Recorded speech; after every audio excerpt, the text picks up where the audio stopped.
ಸ್ನೇಹಿತರೆ ನಮಸ್ಕಾರ. ಇವತ್ತು ಮಂಗರವಳ್ಳಿಯಿಂದ ಮಾಡುವಂಥ ಚಟ್ನಿ ಬಗ್ಗೆ ಹೇಳ್ಕೊಡ್ತೀನಿ. ಮೊದಲಿಗೆ ಸ್ವಲ್ಪ ಕಡಲೆಬೇಳೆ, ಬ್ಯಾಡಗೆ ಮೆಣಸಿನಕಾಯಿ, ಒಣಮೆಣಸಿನಕಾಯಿ, ಕಾಳು ಮೆಣಸು ಮತ್ತು ಹಾಗೆ ಸ್ವಲ್ಪ ಉದ್ದಿನಬೇಳೆ, ಸ್ವಲ್ಪ ಬೆಲ್ಲ, ಸ್ವಲ್ಪ ಹುಣಸೆಹಣ್ಣು, ಜೀರಿಗೆ, ಕರಿಬೇವಿನ ಸೊಪ್ಪು, ಕಡಲೆಬೀಜ, ಹುಚ್ಚೆಳ್ಳು, ಕೊಬ್ಬರಿ,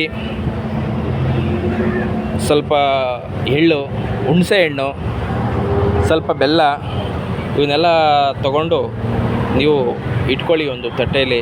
ಯಾವುದು ಒಂದು ಸರಿ ಒಂದು ತಟ್ಟೆಯಲ್ಲಿ ಇಟ್ಕೊಂಡ್ರೆ ಯಾವ ಐಟಮು ಮಿಸ್ ಆಗೋಲ್ಲ. ಇವು ಈ ಮಂಗರವಳ್ಳಿ ಚಟ್ನಿ ಮಾಡೋಕ್ಕೆ ಬೇಕಾದಂಥ ವಸ್ತುಗಳು. ನೀವು ಈ ಕಪ್ಪು ಉದ್ದಿನಕಾಳನ್ನು ಕೂಡ ಬಳಸ್ಬೋದು.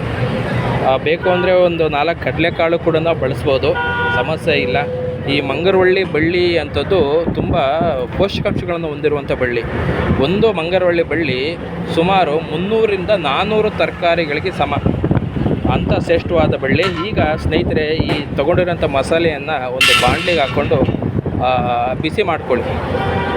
ಏನು ಅದರಲ್ಲಿ ಶೀತಾಂಶ ಎಲ್ಲ ಹೋಗಬೇಕು. ಇದರಿಂದ ಚಟ್ನಿ ತುಂಬ ಚೆನ್ನಾಗಿರ್ತದೆ. ಚೆನ್ನಾಗಿ ಫ್ರೈ ಮಾಡಿ ಸ್ನೇಹಿತರೆ. ಮೊದಲಿಗೆ ಕಡಲೆಬೀಜ, ಈ ಒಣಮೆಣಸಿನಕಾಯಿ ಹಾಗೂ ಈ ಕಡಲೆ ಬೀಜ ಹಾಕ್ಕೊಂಡು ಚೆನ್ನಾಗಿ ಫ್ರೈ ಮಾಡಿ. ನಂತರ ಈ ಎಳ್ಳು ಮತ್ತು ಹುಚ್ಚೆಳ್ಳು, ಉದ್ದಿನಬೇಳೆ ಹಾಕ್ಕೊಳ್ಬೋದು. ಸ್ವಲ್ಪ ಉಪ್ಪು ಹಾಕ್ಕೊಳ್ಳಿ.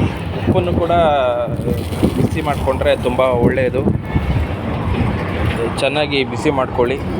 ಈ ಬಿಸಿ ಮಾಡಿಕೊಂಡ ನಂತರ ಇದನ್ನು ಒಂದು ದೊಡ್ಡ ತಟ್ಟೆಯಲ್ಲಿ ಹಾಕಿ ಈ ತಣ್ಣಗಾಗಲು ಒಂದು 5ರಿಂದ 10 ನಿಮಿಷ ಬಿಡಿ. ಹಳ್ಳಿಗಳಲ್ಲಿ ದನಕರುಗಳ ಕಾಲು ಮುರಿದ್ರೆ ಈ ಮಂಗರವಳ್ಳಿ ಬಳ್ಳಿಯಿಂದ ಮಾಡಿದಂಥ ಔಷಧಿಯನ್ನು ಹಚ್ಚುತ್ತಾಯಿದ್ರು. ಅವು ಪರ್ಫೆಕ್ಟಾಗಿ 100% ಅವು ವಾಸಿ ಆಗ್ತಾಯಿದ್ವು. ನಾವು ನೋಡ್ದಂಗೆ ತುಂಬ ಅಂಥ ಒಂದು ವಿಟಮಿನ್ ಡಿ ಹೊಂದಿರುವಂಥ ಮಂಗರವಳ್ಳಿ ಬಳ್ಳಿ. ಈಗ ಸ್ನೇಹಿತರೆ, ಸ್ವಲ್ಪ ಎಣ್ಣೆ ಹಚ್ಕೊಳ್ಳಿ ಕೈಗೆ. ತುಂಬ ಇದು ಆಮ್ಲೀಯ ಗುಣ ಹೊಂದಿರೋದ್ರಿಂದ ಕೈ ಸ್ವಲ್ಪ ಉರಿ ಬರ್ತದೆ. ಆದ್ದರಿಂದ ಎಣ್ಣೆ ಹಚ್ಕೊಂಡು ಇದನ್ನ ಸೋಸ್ಕೊಳ್ಬೇಕು. ಈ ಸೋಸಬೇಕಾದ್ರೆ ನೀವು ತಂದಿರುವುದು ಎಂಥ ದೊಡ್ಡ ಬಳ್ಳಿ ಆದರೂ ಕೂಡ ಈ ಮುಂದೆ ಇರುವಂಥ ಎಳೆ ಬಳ್ಳಿಯನ್ನು ಮಾತ್ರ ಬಳಸಬೇಕು. ಆ ಬಳ್ಳಿಯಲ್ಲಿ ಸ್ವಲ್ಪ ಸಣ್ಣಗಿರಿ ಎಲೆ ಇರ್ತದೆ, ಎಲೆನೂ ಕೂಡ ಹಾಕ್ಬೋದು, ಒಳ್ಳೆಯದು. ಈ 4 ಮೂಲೆಯಲ್ಲೂ ಕೂಡ ನೀವು ಸೋಸ್ಕೊಳ್ಬೇಕು. ಇದು ತುಂಬ ಒಳ್ಳೆ ಬಳ್ಳಿ. ಇದು ವಯಸ್ಸಾದವರಿಗೆ ಅಂತೂ ತುಂಬ ಒಳ್ಳೆಯದು. ಅವರಿಗೆ ಮೂಳೆ ಸವತ, ಈ ಕೀಲು ನೋವು ಇರೋರಿಗೆ ಈ ಬಳ್ಳಿಯಿಂದ ಮಾಡಿದಂಥ ಚಟ್ನಿ ಪುಡಿ ತುಂಬ ಒಳ್ಳೆಯದು. ಸ್ನೇಹಿತರೆ, ಈಗ ಇದನ್ನು ಕೂಡ ಚೆನ್ನಾಗಿ ತೊಳೆದುಕೊಂಡು ಒಂದು ಆರಿದ ಮೇಲೆ ಸ್ವಲ್ಪ ಒಂದು ಬಾಣಲಿಗೆ ಸ್ವಲ್ಪ ಎಣ್ಣೆ ಹಾಕಿ, ಸ್ವಲ್ಪ ಅರಿಶಿನ ಹಾಕಿ ಚೆನ್ನಾಗಿ ಫ್ರೈ ಮಾಡ್ಕೊಳ್ಳಿ.